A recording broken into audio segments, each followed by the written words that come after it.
राधे राधे सखियों। गणेश जी की कहानी। विष्णु भगवान लक्ष्मी जी के साथ विवाह करने के लिए जा रहे थे तो सारे देवी देवताओं को बुला लिया। सब देवी देवता कहने लगे कि गणेश जी को क्यों नहीं बुलाया। तो विष्णु भगवान जी बोले, दून दुलाली सूंड सुंडाली, हाथी जैसा सूंड, मोटे मोटे कान, इसे साथ में ले जाकर क्या करेंगे। इसे तो घर की रखवाली के लिए छोड़ दो। बारात चली गई। इतने में नारद जी ने गणेश जी को भड़का दिया।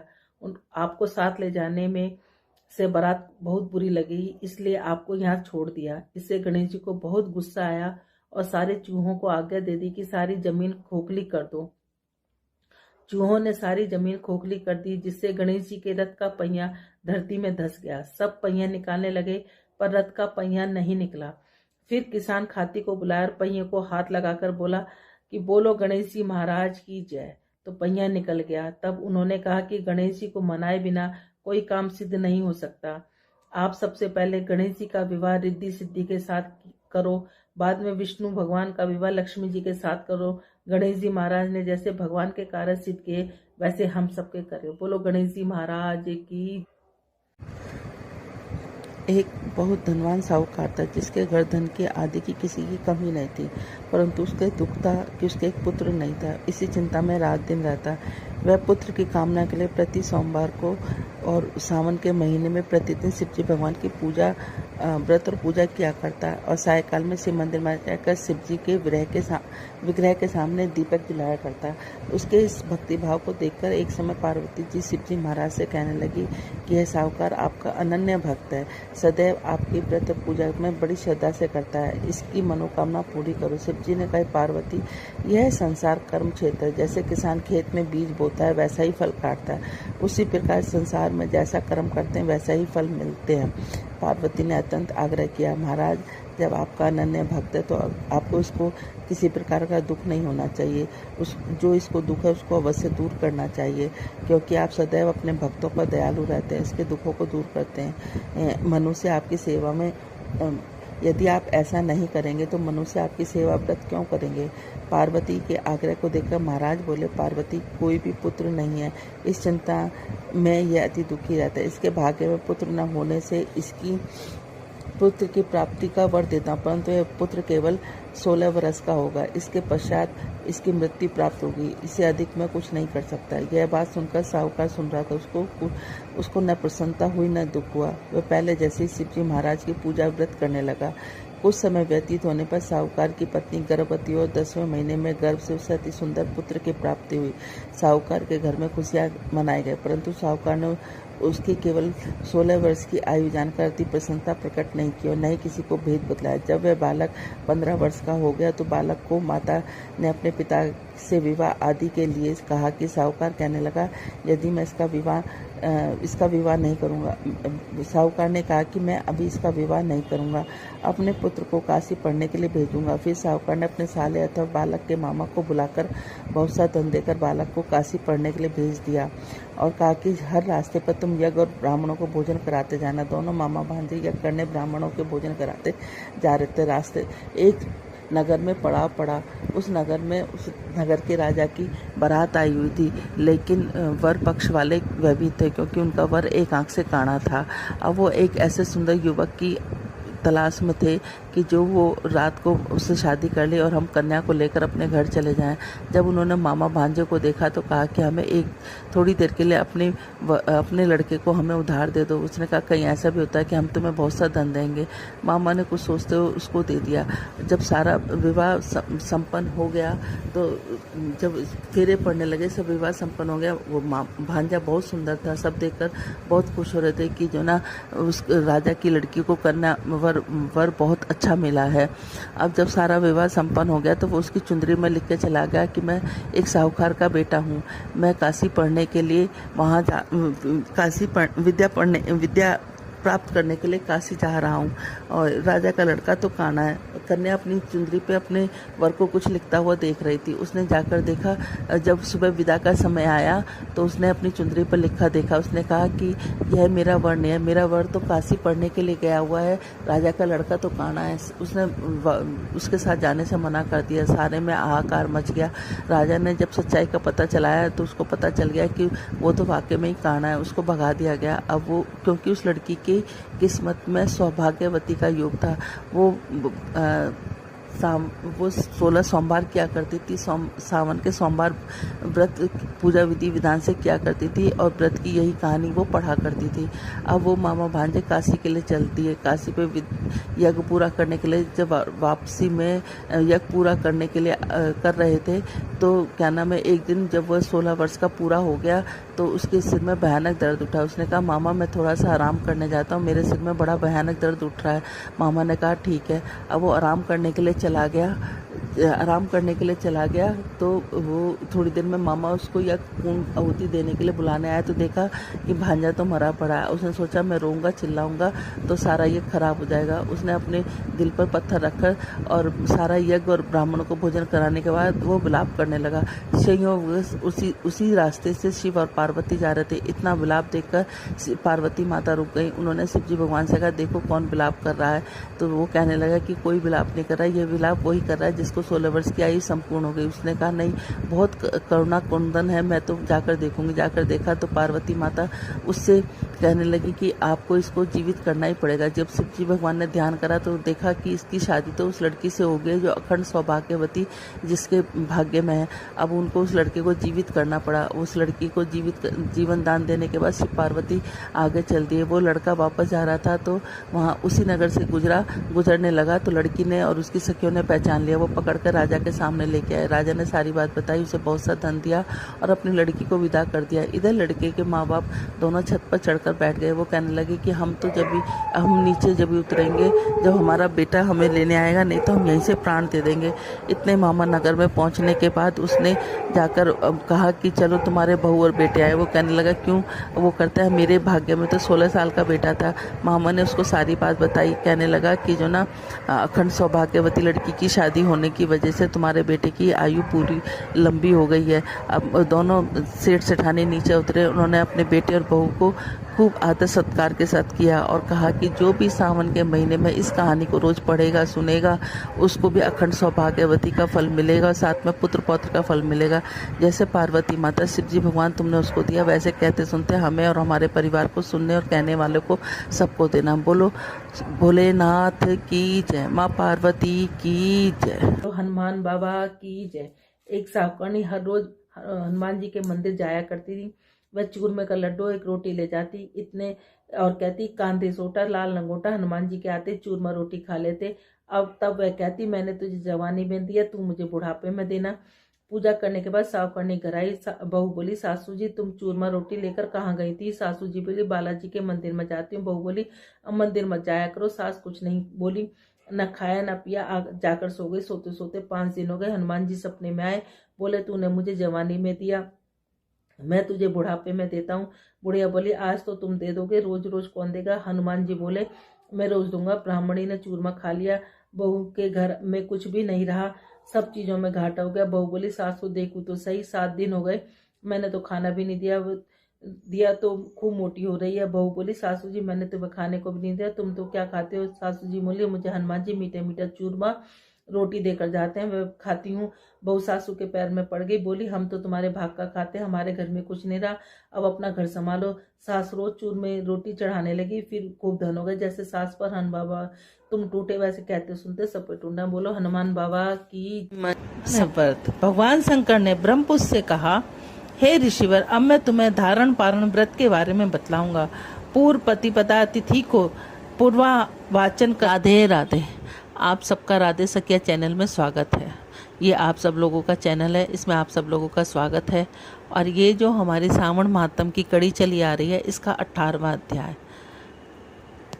गजाननं भूत गणाति सेवितं कपित जम्बू फल चार भुक्षणम उमात तम शोक विनाश कारकम नमानि विघ्नेश्वरम पाद पंकजम।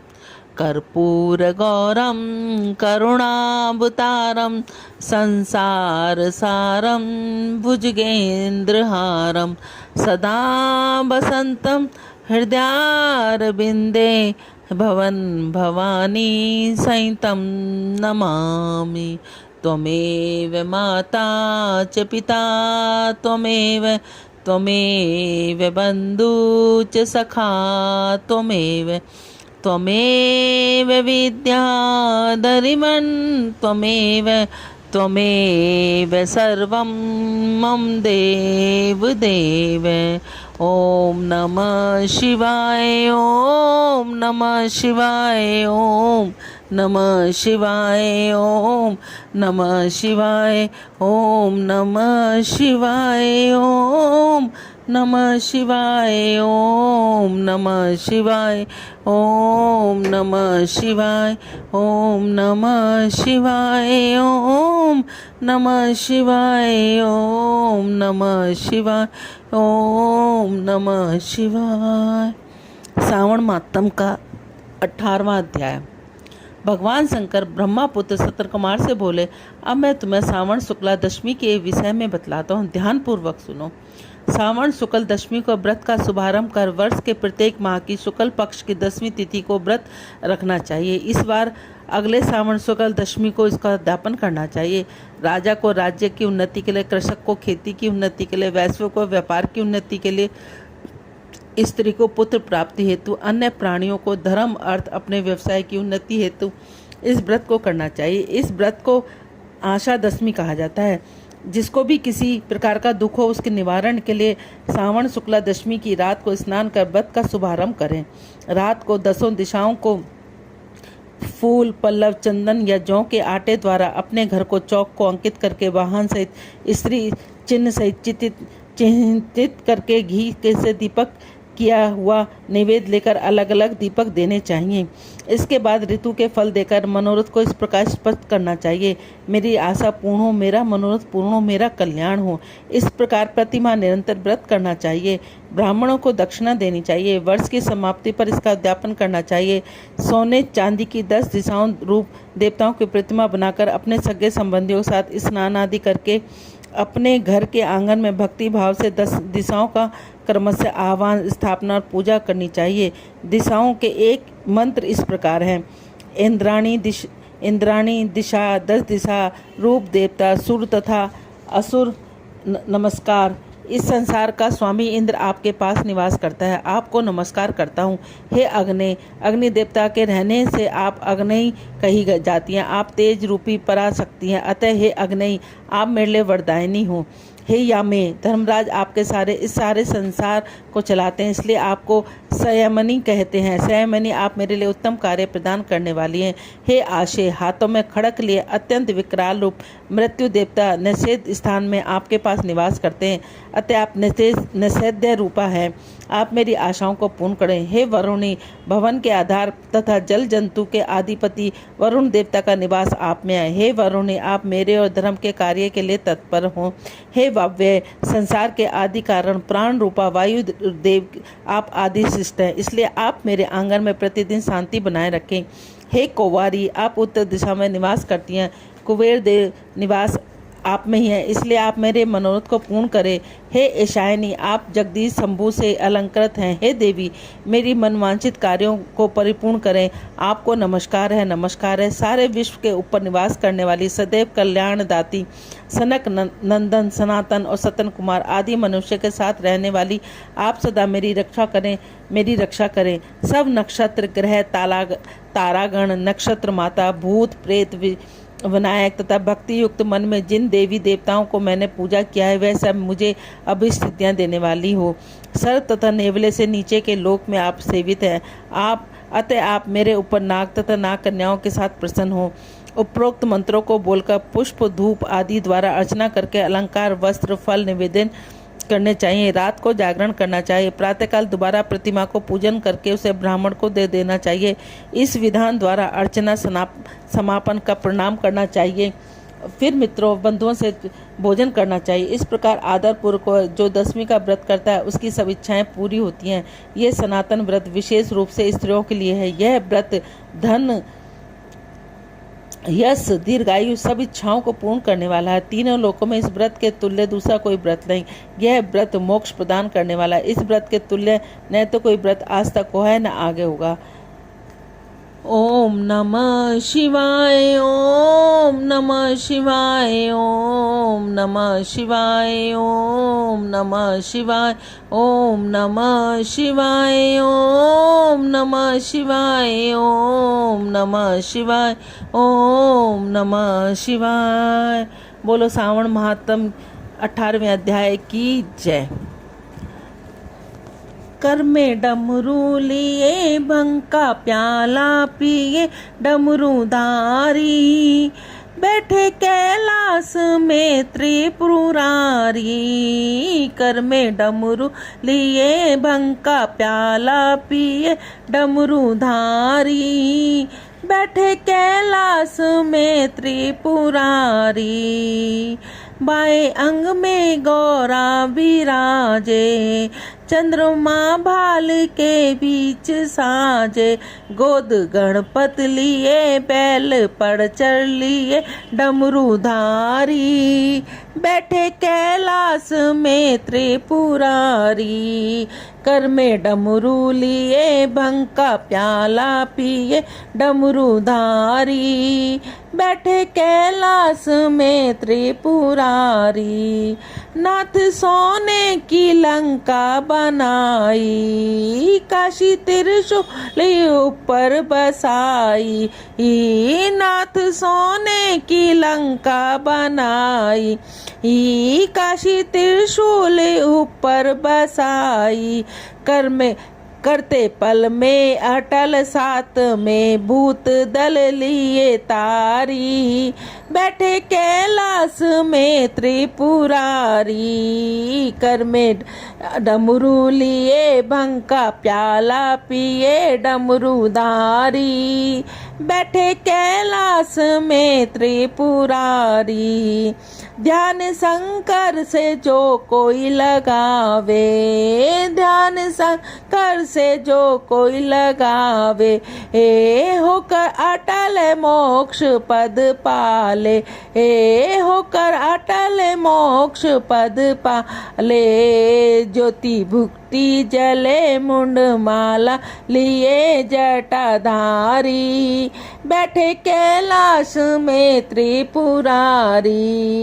कर में डमरू लिए भंग का प्याला पिए डमरूधारी, बैठे कैलाश में त्रिपुरारी, बैठे कैलाश में त्रिपुरारी। बोलो राधे राधे।